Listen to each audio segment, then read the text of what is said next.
The events took place in Seattle, Washington, in the home of the wealthy Carter family.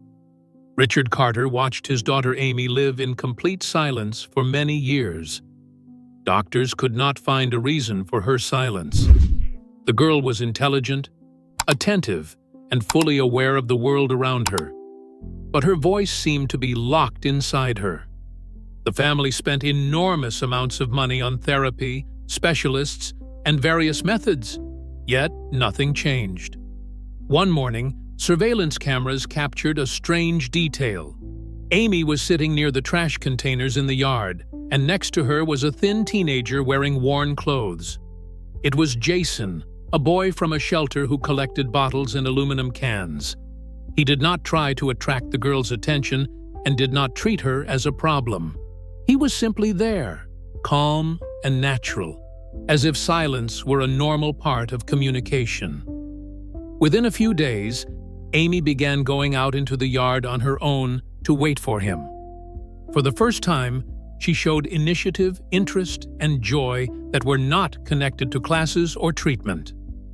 For her, Jason was not a therapist or an adult with expectations, but an ordinary person who accepted her just as she was.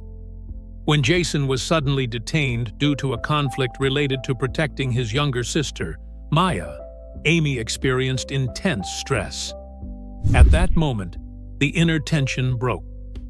For the first time in many years, she made a sound and then spoke one simple word that expressed her inner state. This moment became a turning point not only for her, but for the entire family.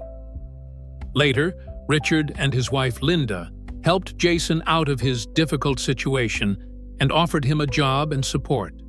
Over time, he became part of their lives.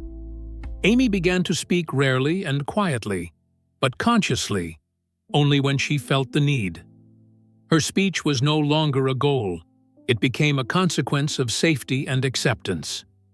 Years later, Amy grew up and devoted herself to helping children who, like her, had once chosen silence. A story that began beside the trash containers of a Seattle neighborhood changed the lives of several people, proving that sometimes the absence of pressure is what gives people the opportunity to find their voice.